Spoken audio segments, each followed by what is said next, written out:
Halo Sobat KUK, dimanapun kalian berada, bagaimana kabarnya? Semoga sehat selalu dan juga jangan lupa bahagia ya. Oke, jadi begini Sobat KUK, hari ini kita akan mengadakan podcast perdana nih. Nah, di podcast kali ini kita akan mengangkat tema atau judul dengan ngopi. Nah, ngopi di sini tuh bukan ngopi yang seperti Sobat KUK ketahui seperti ngopi di Janji Jiwa atau di Starbucks atau di Setujuan dan yang manapun itu, bukan ya. Jadi di sini ngopi di sini itu singkatan atau kependekan dari ngobrol pembiayaan Umi. Nah, sesuai dengan judulnya nih, ngobrol pembiayaan Umi. Jadi di podcast kali ini kita akan membahas tentang pembiayaan Umi nih. Nah, kebetulan sekali di samping saya itu sudah ada narasumber kita, itu Pak Gamal ya. Mungkin Pak Gamal bisa menyapa dulu kepada para penonton. Halo pemirsa, apa kabar? Semoga semuanya selalu sehat dan bahagia ya. Oke, ini begini Sobat KUK, Pak Gamal ini itu merupakan Kepala Seksi Bank di KPPN Tual. Ya, Nah, Pak Gamal nih, gimana kabarnya hari ini Pak? luar biasa. Luar biasa, Iya. mantap sekali. Berarti sudah siap ngopi-ngopi ini nih Pak? Ayo kita Oke ngopi. Pak, siap-siap gas. Oke, berarti kita langsung saja ya Pak ke ngopi kita ini. Oke. Oke, jadi yang pertama karena kita ini membahas tentang pembiayaan Umi nih Pak. Jadi sebenarnya apa itu pembiayaan Umi? Mungkin Pak Gamal bisa menjelaskan itu sebenarnya pembiayaannya seperti apa begitu Pak? Monggo Pak. Oke, Mas Wadil. Jadi UMI ya, UMI ini untuk teman-teman ketahui adalah kependekan dari ultramikro teman-teman. Selama ini kita kan selalu lebih akrab dengan istilah UMKM. UMKM itu adalah usaha mikro, kecil, dan menengah. Nah, UMI ini adalah skup yang lebih kecil daripada UMKM tadi. Nah, kalau kita bicara ultramikro, Mas Fadil, Ya. pelaku usaha ultramikro itu selalu mengalami kendala yang klasik, teman-teman. Jadi kendala utamanya adalah permodalan. Ya, kita ketahui pelaku usaha ultramikro itu biasanya susah atau bahkan tidak bisa mengakses pembiayaan komersil dari perbankan. Ya, karena kita juga tahu kan, kalau kita mau mengakses pembiayaan perbankan itu Ya. dibutuhkan agunan. Agunannya pun nilainya juga biasanya besar. Iya. Seperti contohnya tanah atau rumah, atau kita yang ASN ini juga bisa juga menggunakan SK ya. Tapi Iya. kalau pengusaha ultra mikro ini kan tidak punya semua itu biasanya. Nah, kembali ke pembiayaan ultramikro. Jadi pembiayaan ultramikro ini adalah fasilitas pembiayaan yang disediakan pemerintah guna digunakan oleh pelaku usaha ultramikro tadi. Ya. Nah, pembiayaannya ini bisa dalam bentuk konvensional ataupun dalam bentuk syariah.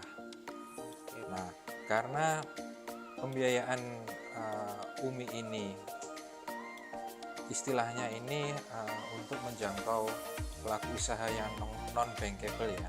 Jadi disalurkan melalui lembaga keuangan bukan bank. Dan kabar baiknya sejak dari tahun 2021 plafon pembiayaan UMI ini sudah mengalami kenaikan dari yang sebelumnya 10 juta sekarang sudah bisa 20 juta. Oke. Nah, dari kenaikan plafon ini diharapkan bisa menjadi solusi bagi teman-teman pelaku usaha ultramikro dalam hal pembiayaan permodalan tadi. Nah, dari situ diharapkan akan meningkatkan jumlah wirausahawan di seluruh Indonesia, dan juga tidak lupa bisa ini Mas Fadil, apa namanya, dijadikan sebagai jembatan atau bridging, karena kita juga sadari ya banyak pelaku usaha mikro ini yang sebenarnya itu masih kondisinya masih menerima bantuan sosial, jadi sampai sekecil itu gitu. Nah, dari pembiayaan ultramikro ini diharapkan nanti pengusaha-pengusaha ultramikro bisa semakin meningkatkan tingkat perekonomiannya. Ya, syukur-syukur bisa sampai mengakses pembiayaan perbankan. Itu Mas Fadil. Oke, Pak. Oh, ya, itu tadi kalau tidak salah dengar ya Pak. Itu tadi Pak Gamal bilang pengusaha ultramikro. Ultramikro ya, ultramikro. Ya, itu pengusaha ultramikro itu sebenarnya apa sih Pak? Definisinya seperti apa mungkin Pak bisa Oh dijelaskan, ya, Pak? jadi mungkin itu tadi ya, karena memang kita lebih akrabnya dengan UMKM Ya. ya. Untuk lebih memperjelas lagi, biasanya pengusaha ultramikro ini punya karakteristik tertentu teman-teman. Jadi ada 6 karakteristik utama yang dimiliki pengusaha ultramikro. Yang pertama itu adalah biasanya usahanya belum punya legalitas. Jadi mungkin belum punya NPWP atau izin usaha, belum punya sertifikat, antara lain mungkin sertifikat halal atau sertifikasi dari BPOM, BIRT. Itu yang pertama. Kemudian yang kedua adalah barang yang diperjualbelikan itu biasanya berubah-ubah Mas Fadil. Berubah-ubah. Iya, berubah-ubah. Jadi contohnya ini kalau contoh konkretnya misalkan pedagang kecil, Ya. bisa saja hari ini dia jualan gorengan, Ya. kemudian seminggu kemudian dia jualan nasi goreng, atau Ya. jualan apa saja yang bisa dijual, mungkin bahkan atau mungkin jadi reseller dan lain sebagainya gitu. Yang ketiga adalah tempat usahanya sendiri pun itu tidak menetap, tidak menentu, bahkan bisa saja usaha itu dilakukan dari rumah, dari pasar, dari tempat sewa atau manapun itu. Kemudian yang keempat, sudah keempat ya, benar ya saya hitung ya. Iya. Ya, umumnya untuk usaha ultramikro ini belum menerapkan pemisahan administrasi keuangan. Jadi keuangan usaha dengan keuangan pribadi itu masih bercampur gitu. Jadi ya memang belum ideal ya. Kemudian yang selanjutnya ya sudah jelas karena kondisi-kondisi tadi utamanya teman-teman ultramikro ini tidak bisa mengakses pembiayaan dari perbankan. Jadi 5 ya, tadi saya sebut maaf koreksi ya teman-teman. Jadi 5 karakteristik ini menunjukkan bahwa pelaku usaha itu adalah masih kategorinya ultramikro. Itu jelas mungkin ya Mas Fadil ya, atau masih ada perlu contoh lagi? Sebenarnya tadi juga ada contoh-contohnya seperti pedagang kaki lima, pedagang mungkin gorengan atau nasi goreng atau yang lain. Gampangnya berarti begini ya Pak. Itu usaha ultramikro itu seperti pedagang yang gorengan atau nasi goreng keliling atau mungkin jajanan-jajanan yang ada di pasar begitu ya Pak. Betul ya. Oh ya. Bahkan sebenarnya bisa saja seperti kita ini atau saya bisa saja termasuk pengusaha ultramikro. Kalau misalkan saya baru mau mulai usaha, Ya. misalkan saya ada ide usaha ini apa ya buat tambah-tambah penghasilan, mungkin di rumah saya bisa bantu jualan kue-kue yang diproduksi oleh keluarga sendiri. Oh iya, tadi saya sebutkan 5, memang harusnya ada 6 karakteristik. Saya lupa satu lagi. Apa itu? Ultramikro itu biasanya hanya melibatkan sedikit tenaga kerja. Jadi ini tadi contohnya saya ya. Oh ya. Misalkan saya memasarkan atau menjual kue-kue bikinan istri saya, lah itu yang terlibat cuma saya dan istri. Gitu. Atau mungkin pedagang yang bisa keliling komplek di rumah-rumah gitu. Itu dia buat barangnya sendiri, terus dia pasarkan sendiri keliling. Jadi ultramikro ini dekat dengan kondisi di mana kita baru memulai usaha yang benar-benar kecil-kecilan atau memang ya pengusaha kecil-kecilan yang mencoba survive. Itu Mas Fadil. Oke Pak, itu tadi kan yang pertama sudah ya Pak terkait apa itu pembiayaan UMI. Lalu yang kedua tadi itu saya tanyakan terkait usaha ultramikro. Ultramikronya seperti apa gitu ya. Iya. Nah, ini Pak Gamal. Ya. Kemudian pembiayaan UMI ini itu alurnya seperti apa ya Pak?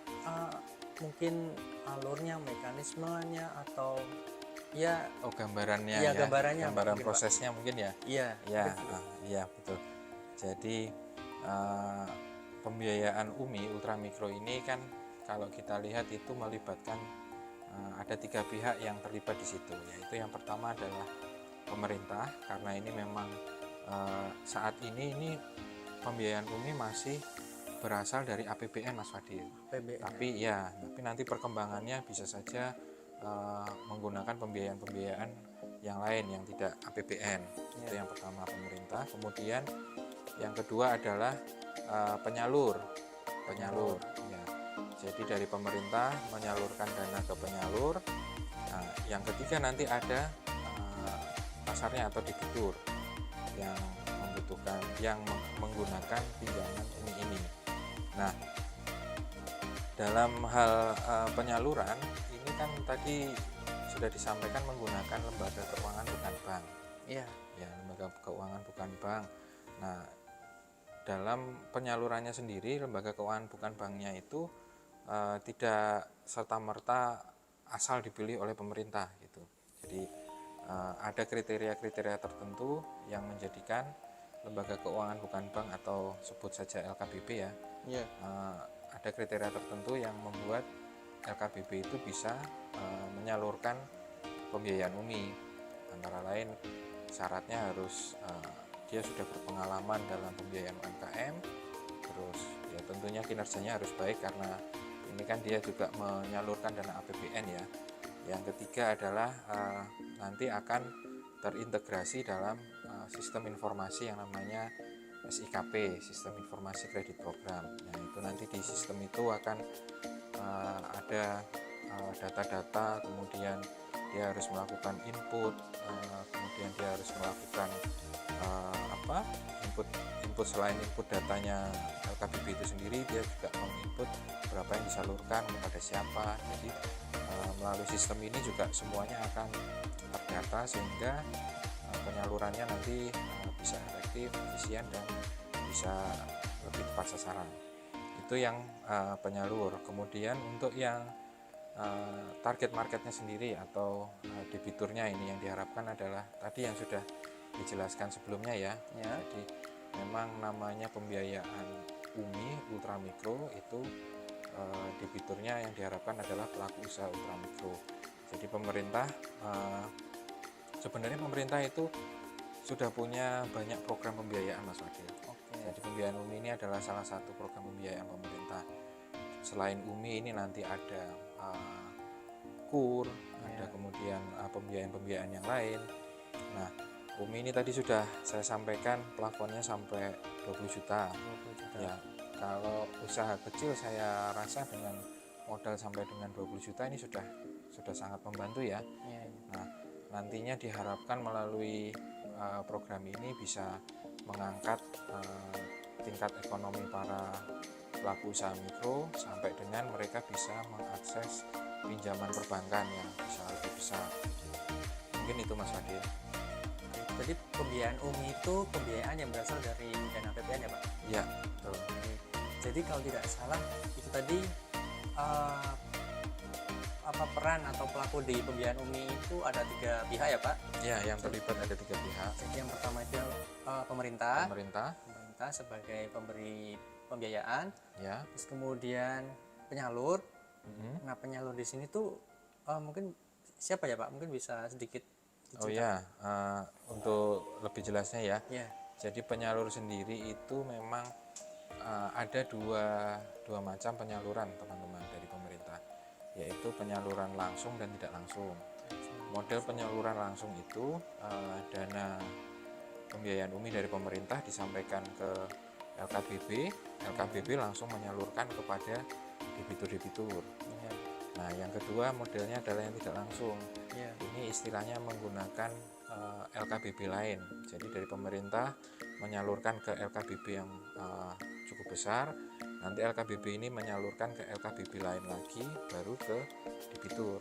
Nah, LKBB lain ini atau kita istilahnya sebut linkage, itu biasanya ya koperasi atau unit mikro finance yang lain, yang seperti itu. Nah, kalau untuk yang LKBB besar ini memang rata-rata itu BUMN atau PT ya. Jadi mungkin yang contoh yang akrab di sekitar kita itu adalah antara lain seperti PT Pegadaian, terus PT PNM, kemudian PT BAF. Kalau Pegadaian dan BAF ini kan memang BUMN, dan PNM itu adalah unit usahanya dari BRI. Nah, maksudnya dari penggunaan LKBB yang besar ini adalah supaya bisa menjangkau banyak pelaku usaha mikro, karena LKBB yang besar ini tadi seperti Pegadaian saja kan kita ketahui kalau tidak salah ada lebih dari 4.000 cabang itu di seluruh Indonesia. Kemudian yang PNM itu kalau tidak salah juga ada lebih dari 2.900 cabang. Jadi diharapkan bisa memacu wirausahawan, bisa mendorong wirausahawan baru, terutama yang baru ini ya, karena jangan takut memulai wirausaha teman-teman. Jadi pemerintah sudah memikirkan, memberikan solusi yang nanti pada ujungnya akan mendukung dan meningkatkan perekonomian Indonesia ini. Itu mungkin Mas Fadil. Kemudian dari tiga tadi kan, yang pertama pemerintah, penyalur, dan yang ketiga debitur ya Pak. Ya. Oke, jadi simpelnya pembiayaan UMI itu suatu pembiayaan yang dananya berasal dari APBN Ya. yang Sampai mana, dengan saat ini masih APBN ya, tapi nanti kedepannya tidak menutup kemungkinan pembiayaan dari sumber-sumber yang lain. Ya. Dan pembiayaan UMI itu disalurkan kepada pelaku usaha ultramikro, Ya. yang mana pelaku usaha tersebut itu belum bisa menjangkau pembiayaan pada perbankan. Betul sekali. Ya. Itu Nah, tadi ya. Ini saya tambahkan lagi ya. Ini tadi di penyalurnya, kemudian di debiturnya sendiri. Tadi kan sudah diceritakan karakteristiknya pelaku usaha ultramikro. Nah, debiturnya sendiri ini sebenarnya siapa? Sebenarnya bisa semua orang, Mas Fadil. Semua orang. Asal syaratnya adalah warga negara Indonesia, WNI. Karena dalam penyalurannya itu syarat yang utama adalah KTP. Ya, itu jadi memiliki KTP WNI. Nah, kemudian pembiayaan UMI ini juga punya slogan cepat dan mudah. Di LKBB yang bertugas sebagai penyalur itu penyalurannya akan cepat, tidak cenderung lebih cepat dibandingkan penyaluran lewat perbankan. Kemudian dari sisi akunan sendiri, akunannya umumnya sangat kecil, Mas Fadil. Kalau dibandingkan dengan perbankan tadi kan membutuhkan sertifikat tanah atau rumah gitu ya. Kalau ini akunannya biasanya cukup barang-barang yang nilainya tidak terlalu signifikan. Bahkan di salah satu LKBB, kalau saya tidak salah ingat, itu di PNM itu tidak membutuhkan jaminan atau akunan, tapi digantikan dalam bentuk tanggung renteng. Jadi kelompok itu gitu ya? Kelompok ya, betul. Kelompok itu nanti saling menanggung. Jadi fleksibel sekali dan menurut saya sangat menarik untuk dimanfaatkan ya. Seperti itu Mas Fadil. Oke Pak, tadi kan kita membahas tentang alurnya ya Pak ya Pak. Terus tadi Pak Gamal sempat menyinggung membahas tentang data nih Pak, bahas tentang angka. Itu saya jadi penasaran nih Pak, sebenarnya perkembangan pembiayaan UMI di Indonesia ini sampai sejauh mana mungkin Pak? Mungkin bisa lebih diperinci mungkin. Oke. Jadi kalau bicara data ini seperti kita mau promosi programnya pemerintah ya, tapi memang ini perlu dipromosikan supaya teman-teman semua juga paham dan mengerti, supaya teman-teman aware ya istilahnya. Jadi program pembiayaan UMI ini sampai saat ini sudah dari sisi penyalurnya itu sudah menggandeng 57 penyalur besar. 57 termasuk yang tadi saya sebut Pegadaian, PNM, BAF. Nah, dari contohnya penyalur besar ini sendiri kan seperti Pegadaian tadi cabangnya tersebar di seluruh Indonesia. Ya, Kalau tidak salah jumlahnya lebih dari 4.000. ya. Kemudian PNM itu lebih dari 2.900. Pencapaian penyaluran dana APBN sampai dengan saat ini sudah mencapai 15,8 triliun lebih. 15 Ya, triliun. hampir 16 triliun, bahkan dekat Besar juga. 16 triliun. Nah, dari sisi debiturnya sendiri tercatat sudah sekitar 5.850.000-an Juta ya, Pak? debitur. Iya, 5.850.000 Masih, Pak. wirausahawan yang memanfaatkan program pembiayaan ini. Nah, kalau dari sisi jangkauan kota, kabupaten kota, dari 514 kabupaten kota di seluruh Indonesia ini sudah bisa pembiayaan UMI ini sudah bisa diakses di 509 kabupaten kota. Jadi memang sudah cukup masif. Oke. Sarana prasarananya, tinggal kita aja nih teman-teman yang perlu memanfaatkan program ini gitu. Itu mungkin Mas Fadil. Berarti ya luar biasa sekali ya Pak, jangkauannya sudah biasa. seluas dan sebesar itu ternyata.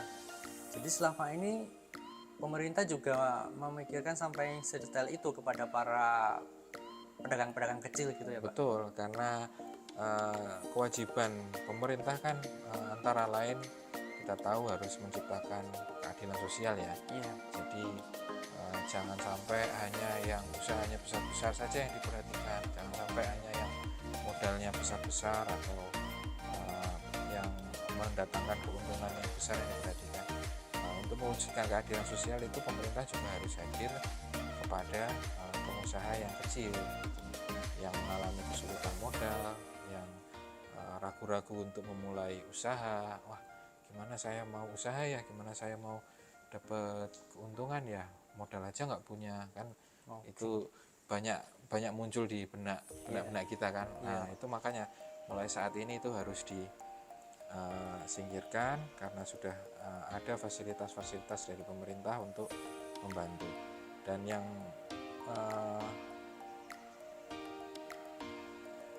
dan juga saat ini kan juga mungkin ini teman-teman marak pinjaman-pinjaman online ya. Oh, Ini pinjol. kita Ya, bicara ya. fakta aja ya. Mungkin Oke. ya doanya jangan sampai kita terkena pinjaman online ini gitu kan. Iya. Karena korban yang menjadi korban pinjol ini kan juga sudah banyak. Nah, daripada memanfaatkan pinjol-pinjol seperti itu, kenapa enggak kita manfaatkan ini? Karena tadi plafonnya sampai 20 juta, bisa diakses melalui contohnya mungkin PT Pegadaian itu ada hampir di setiap kota kan ya. Iya. Nah, atau lembaga-lembaga yang lain gitu kan. Nantinya juga ini akan semakin berkembang, semakin dikembangkan oleh pemerintah, antara lain itu tadi dari sisi permodalan, nanti permodalan pembiayaan maksud saya, permodalan pembiayaan nanti akan dikembangkan tidak hanya menggunakan APBN tapi dari sumber-sumber pembiayaan yang lain, kemudian dari penyalurnya akan terus ditambah gitu. Jadi semakin mudah diakses untuk kita. Itu mungkin cerita sedikit ngobrolnya tentang pembiayaan UMI, Mas Fadil. Iya, itu benar banget Pak. Jadi kita ngobrol tentang pembiayaan UMI ini sebenarnya juga bisa menambah wawasan kepada masyarakat bahwa daripada terjerumus atau tergiur pinjol, Jangan sampai. nah padahal di sisi lain ada pembiayaan UMI yang menjadi solusi begitu ya Pak. Ya, yang bisa sebagai alternatif untuk dipilih. Oke. Gitu. Nah, pada masyarakat yang mungkin sedang kesulitan modal atau mungkin sedang membutuhkan pembiayaan, nah dan belum bisa menjangkau fasilitas perbankan, nah di sini pembiayaan UMI bisa menjadi solusi. Nah, kepada masyarakat yang mungkin membutuhkan hal tersebut atau mungkin berminat, itu silakan kepada masyarakat bisa datang ke tempat penyalur terdekat. Dalam hal ini bisa Pegadaian ya Pak, Pegadaian, PNM dan juga PT Buff ya Pak? Kalau nggak salah. Maaf ya, kalau kita di KPPN Tual ya, Ya, di wilayah kerja KPPN Tual ini kan melingkupi Kota Tual, ya, Kabupaten Maluku Tenggara dan Kepulauan Aru. ya. Sementara untuk penyalur pembiayaan UMI ini baru ada di PT Pegadaian dan PT PNM, Mas Fadil. Oke, 2 penyalur ya Pak. Ya, sementara masih 2 penyalur itu. Oke. Oh iya, ternyata ya cukup ada juga ya Pak materinya ini Pak. Ya, Nah ini jadi bagaimana ini para sobat KOK sudah pada tahu belum tentang pembiayaan UMI itu apa? Nah ini kan jadi sudah dijelaskan secara rinci, detail banyak oleh Pak Gamal. Jadi kita jangan lupa untuk memberikan aplaus kepada Pak Gamal. oh ya, terima kasih. Saya aplaus untuk diri sendiri Keren nih. sekali Pak. Nah Pak Gamal, ini kan kita sudah masuk di penghujung acara ya Pak. Oh ya, oke. Cukup sekian pembicaraan kita hari ini. Ini saya juga terima kasih banyak Pak sudah Terima bisa kasih. menyempatkan waktunya, Ya. sudah bisa sharing banyak tentang pembiayaan UMI. Oke, mungkin begitu ya Pak. Oke, para sobat KOK sudah memasuki penghujung acara. Jangan lupa untuk like, komen, subscribe, dan jangan lupa untuk share video ini apabila bermanfaat. Saya Fadil, undur diri. Sampai jumpa di video berikutnya. Dadah.